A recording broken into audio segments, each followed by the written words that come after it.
एक भक्त बड़े दीन थे, बड़े गरीब थे।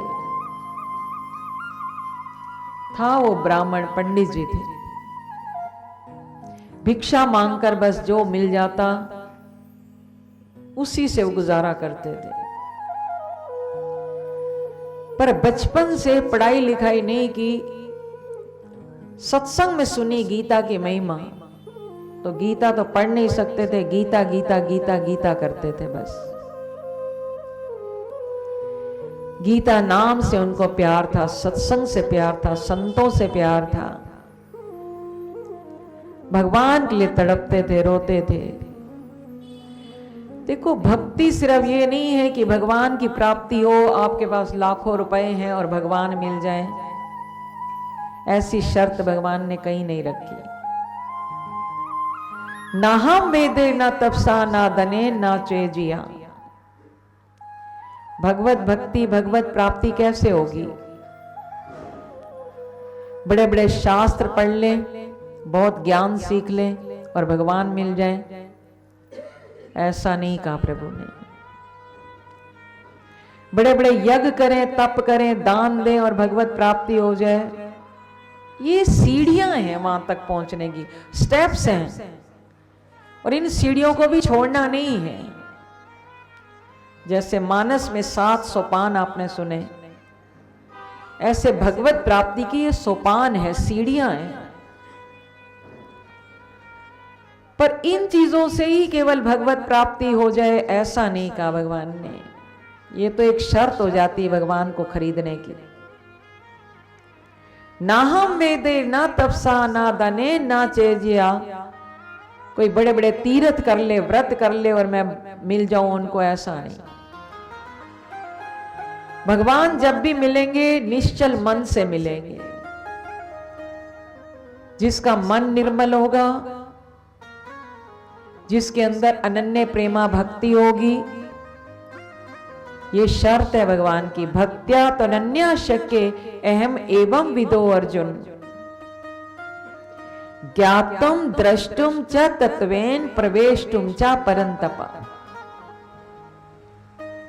केवल अनन्य भक्ति के द्वारा ज्ञातुम में जाना भी जाता हूं, फिर द्रष्टुम देखा भी जाता हूं, प्रवेष्टुम च परंतप, फिर वो भक्त मुझ में प्रवेश कर जाता है और मैं उस भक्त में प्रवेश कर जाता हूं। तो ये अनन्य प्रेमा भक्ति कहां से मिलेगी? जैसे तुलसीदास जी ने निर्भरा भक्ति मांगी। भगवान पर निर्भर हो जाओ, बस मैं तेरा हूं। और जिसका विश्वास है प्रभु पर, फिर भगवान उसके सब काम अपने आप पूर्ण करते हैं। सब कार्य ठाकुर जी की कृपा से हो जाते हैं, कोई भी कार्य रहता नहीं है। अब वो भक्त जब भी बैठे बैठे बस गीता गीता गीता गीता करता था, उसके नेत्रों से अश्रुओं की धारा बहती थी। अंदर ही अंदर उसे ये एक दुख था कि मैं पढ़ नहीं सकता, पर उस समय वो बेचारा सुन भी नहीं सकता था। सुनने का कोई साधन नहीं था। हाँ, कहीं सत्संग हो, कथा हो तो भाग जाता था। संतों से बड़ा प्यार था उसे। एक बार किसी संत ने उसको गीता दे दी और उन्होंने भी ऐसे कहा, चल इसके बस दर्शन किया कर गीता माँ, तुझे पढ़ना नहीं आता, गीता गीता तो बोलता ही था वो, तू गीता के दर्शन किया कर गीता माँ। अब वो उल्टी पकड़े सीधी पकड़े, उसको ये भी नहीं पता था, क्योंकि श्लोक पढ़ने ही नहीं आते थे, अनपढ़ था। एक बार उनके गांव से वृंदावन एक बस जा रही थी, तो वृंदावन की महिमा उसने सुनी कि वृंदावन में भक्त लोग गीता का पाठ करते हैं, भगवान रास रचाते हैं, भगवान लीलाएं करते हैं। क्या मुझे भी वृंदावन जाने का अवसर मिलेगा? उसके नेत्रों से अश्रुओं की धारा बहती है कि काश मुझे भी प्रभु वृंदावन बुलाते। कैसे जाए, ना कोई पैसा ना कोई साधन, कैसे जाए वृंदावन? कोई भी तो नहीं ले जा रहा उसको। तो उसने एक भक्त से कहा, तुम भी वृंदावन जा रहे हो? बोले हाँ भक्तराज, चलो मैं जा नहीं सकता। तो उसने एक संदेश भेजा बांके बिहारी के नाम। तो उस भक्त ने रो रो कर प्रार्थना की भगवान से, हे प्रभु मुझे भी कभी बुलाओ, मैं भी वृंदावन आना चाहता हूं। रो रहा है। एक दिन क्या होगा, प्रभु की कृपा से वो एक पेड़ के नीचे बैठा था वन में, और गीता मां की पुस्तक ली हुई थी, ग्रंथ लिया हुआ था। बस गीता मां का दर्शन करता था, और जैसे दर्शन करता था उसके नेत्र सजल होते थे। तो उस रास्ते से एक बार चैतन्य महाप्रभु निकल रहे थे। महाप्रभु ने देखा कोई भक्त पेड़ के नीचे बैठा, नेत्रों से अश्रु बहा रहा है। इसको क्या पीड़ा है? वो तो हरि बोल का गुणानुवाद करते करते नाचते झूमते हुए जा रहे थे। महाप्रभु का मन बड़ा था। उन्होंने देखा ये भक्त रो रहा है।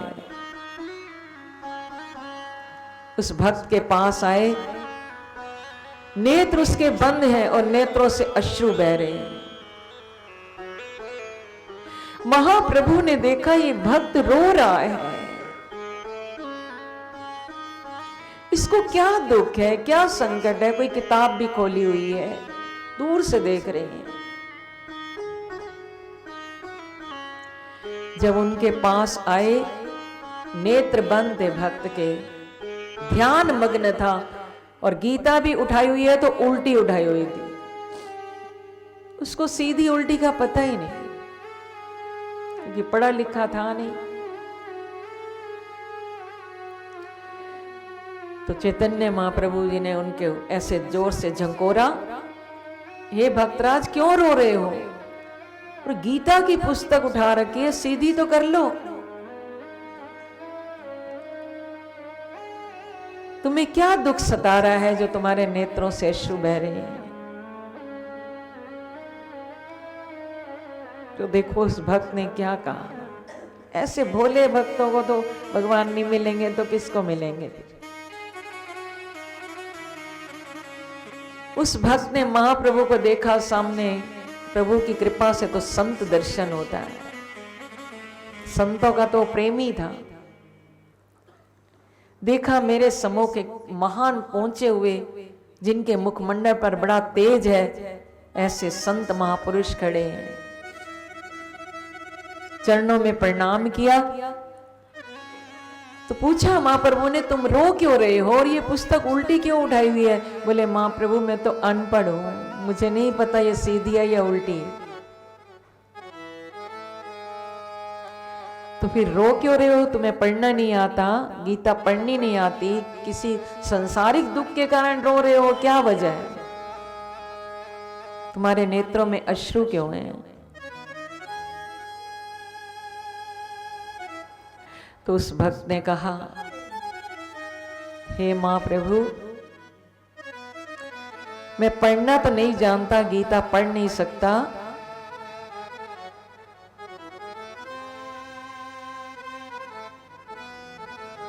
पर सामने मेरे जब गीता मां होती है,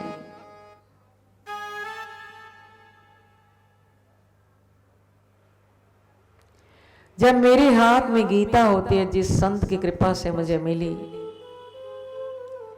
पढ़ना नहीं जानता, देखो कहता है मेरा ध्यान उस समय लग जाता है, मुझे सामने ये दिखाई देता है कि सोने के दिव्य रथ में भगवान श्री कृष्ण विराजमान हैं और वो अर्जुन को कुछ सुना रहे हैं। अब वो क्या सुना रहे हैं मुझे ये नहीं पता चल सकता। जब मैं गीता खोलता हूं तो मेरे सामने वो झांकी आ जाती है कि भगवान श्री कृष्ण अर्जुन को सुंदर गीता का ज्ञान दे रहे हैं। पर मैं ये समझ नहीं पाता कि भगवान अर्जुन को क्या बता रहे हैं। काश मुझे भी वो ज्ञान मिल जाता, काश मैं भी पढ़ सकता गीता में क्या लिखा है। तो सच मानो महाप्रभु ने जब उस भक्त की ये दशा देखी, वाह भक्तराज वाह, तुम अनपढ़ होकर भी सब कुछ पा गए। भगवान तो भाव के भूखे हैं, प्रभु तो केवल भाव चाहते हैं। आज तुम्हें भगवान की प्रेमा भक्ति प्राप्त हो गई है। भक्त ने महाप्रभु के चरणों में प्रणाम किया और महाप्रभु ने उस भक्त को उठाया, झट से अपने हृदय से लगा लिया। कि जिस भक्त को आंख बंद करते ही सामने भगवान का दर्शन हो रहा है, तुम तो धन्य हो गए हो। तुम्हारा जैसा भक्त होगा नहीं कोई। आज हम तुम्हें ये वरदान देते हैं, तुम जीवन में एक दिन बहुत आगे बढ़ोगे। अभी तो तुम्हें भगवान की झांकी का दर्शन होता है, पर एक समय आएगा स्वयं भगवान श्री कृष्ण अर्जुन के साथ उस रथ पर विराजमान होकर तुम्हारे सामने प्रकट हो जाएंगे।